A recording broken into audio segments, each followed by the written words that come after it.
Hello and welcome. My name is Robin and you're watching a Robin Reads, where I read a lot of different books that you probably have never heard of.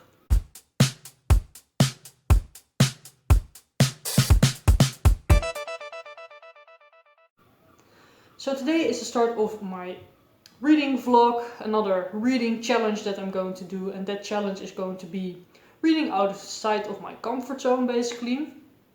And the theme for this reading vlog is going to be historical fiction. So I haven't read a lot of historical fiction in my life, but the ones that I did read I really enjoyed. And the out of my comfort zone part is more that I am going to read historical fiction because I haven't read it in a very long time and I just want to see if I like it.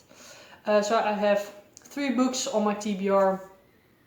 The Clockmaker's Daughter, The Nightingale, and this one, Hamnet by Maggie O'Farrell, and this one I have already started. As you can see, I'm this far into it, so on page 16. I'm buddy reading this with someone. Basically, my Dutch book club is reading this book. And yeah, I'm not liking this. Like, at all is maybe a little bit strong, but almost at all.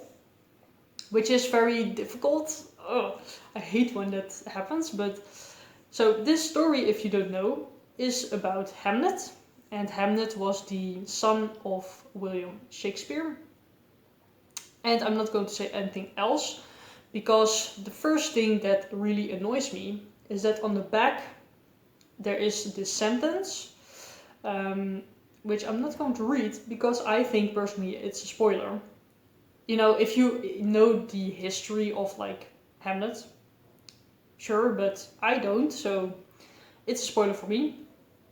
But that makes the book very not suspenseful anymore, because there is suspense right from the start. Because of this sentence, you already know what's going to happen. So yeah, that's really annoying to me. So the suspense is just gone. Then the author has chosen to basically do different perspectives, which I always really like, but she does it in a way that's really annoying. So she just jumps around a lot, and another thing that I really dislike is that she is not using people's names a lot. So Hamlet, she's calling boy or his grandfather, grandmother, mother, the whole time. Sometimes names, but just not enough. And also later on you follow his father, William Shakespeare, and she's not calling him William. She hasn't called him that in the whole book.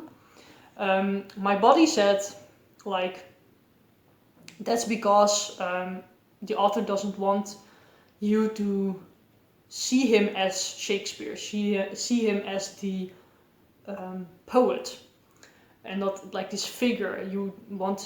She wants you to see him as like a person, sort of. And I was like, yeah, okay, but I know Shakespeare as Shakespeare. I don't know him as William. So you can just call him William, you know?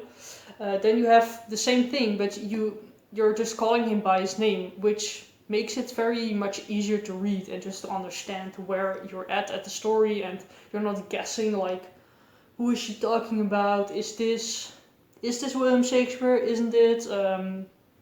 Stuff like that. Just really annoying. I do really like the writing style, like the writing itself, not the setup of the story, but the writing itself is pretty good. But yeah, that's the only positive thing about it. Yeah, I'm really struggling here. My buddy said like there's a lot of drama in the story, so therefore she likes that. Like there's a lot of things happening, like suspense, things like that. And I was like, yeah, sure. But as I said, something was spoiled on the back, so that's not suspenseful anymore. And yeah, just other things. So that was like, yeah, I don't super care about that.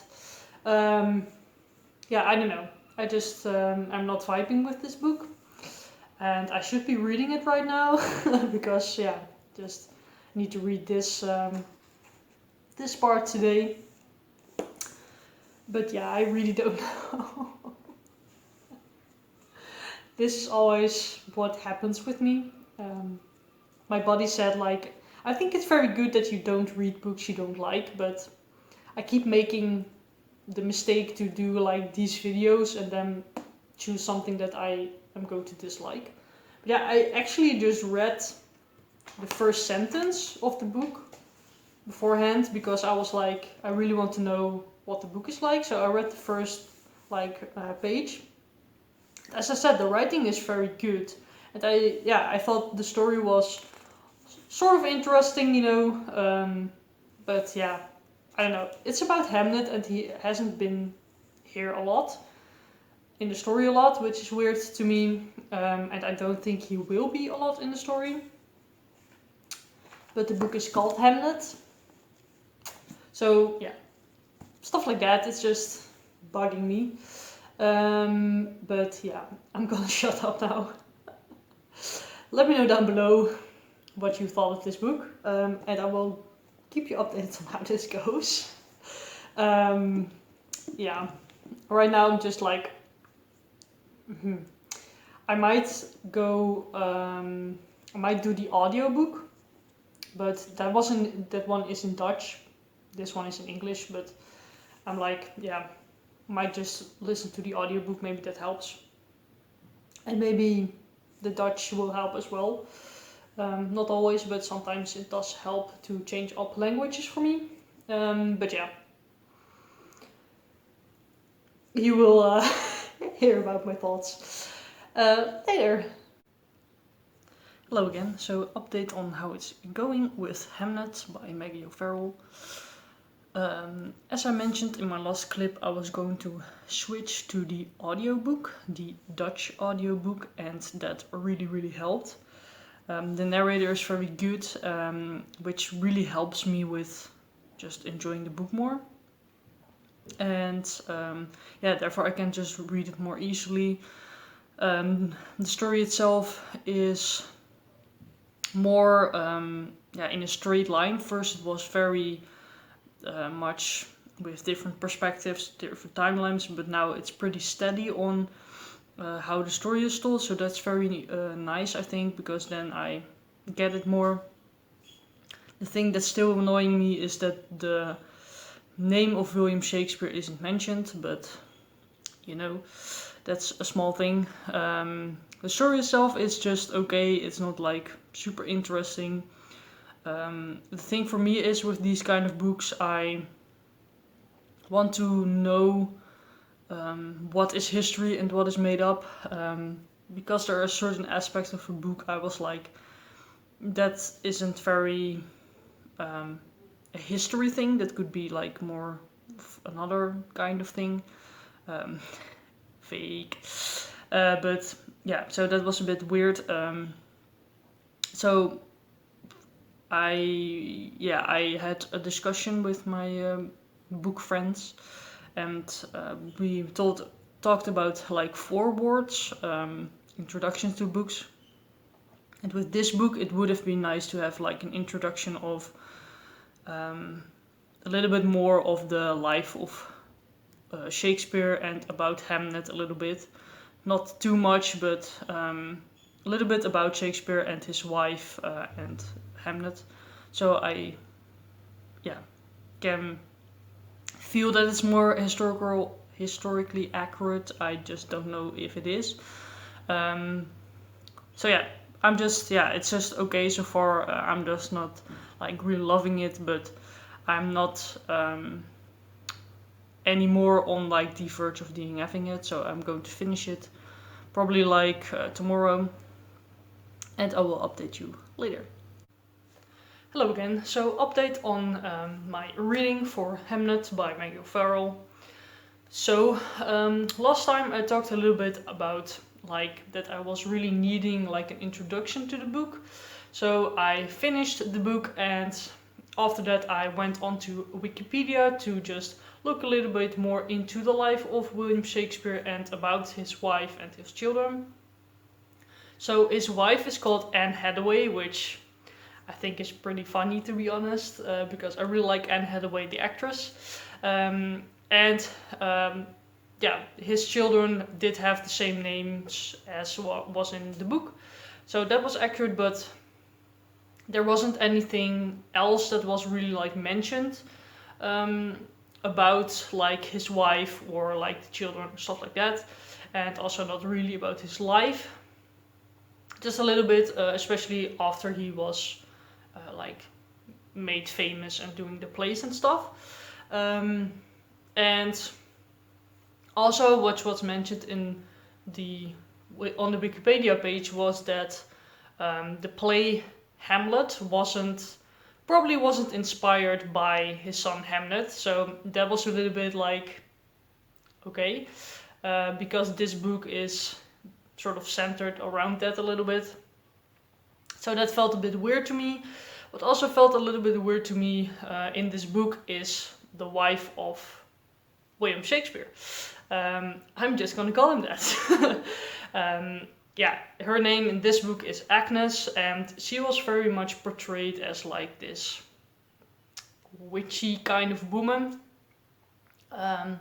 which I wouldn't have mind if it was just like this woman who is very into like herbs and just healing, stuff like that, which I get, but I think the author took it a little bit too far, which made it just weird to me.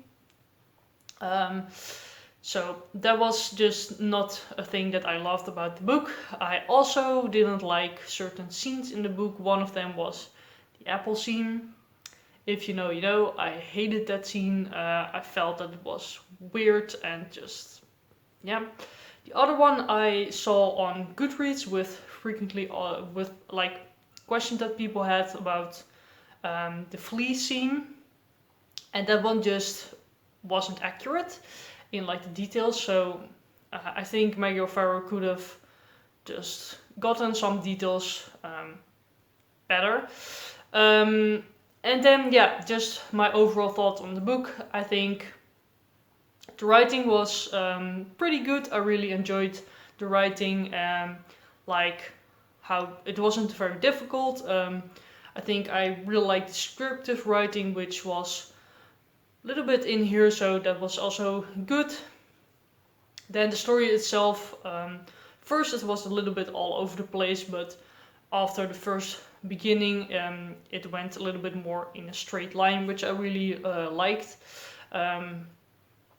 And just the story overall was sort of interesting, not like super interesting, but pretty interesting, and just an okay book for me. So I gave it 3 stars. So yeah, that was my first historical fiction book that I read this month for this challenge. And I don't think it was a very good success, but yeah, this book just, there was just a lot of wrong with it. In my opinion, it did win the like Booker Prize, I think, which I think was not a good idea. I think Maggie O'Farrell got the prize because she is Maggie O'Farrell. She is a very well-known author, I think. And they were just like, yeah, I will give it to you for this book, because I don't think the book was good, like in a writing sense of way, and like with the details and stuff, you know. Because the story, that's like more of a preference, I think, a personal preference, but I think like the structure of the book and just the writing and stuff, I think isn't really. So yeah, that's my opinion on that. So yeah, this was maybe a little bit on, yeah, difficult book. So the next book that I'm going to read is The Clockmaker's Daughter by Kate Morton, and it just depends if this book is better structured, written. But the story itself looks pretty good. I will talk more about it in my next vlog for this. I hopefully will get to this month, but I don't think so, because I haven't been reading physically the last week. So hopefully that will come in the days to come for this month, but we shall see. But yeah, this is the next book that I'm going to read, so watch out for that vlog. And yeah, let me know down below if you have read Hamnet, what you thought of it. Did you have similar opinions to me? Did I, convince you to read it or to not read it? Let me know. And yeah, I really hope you liked this video, so please give it a thumbs up, comment and subscribe, and I'll see you later.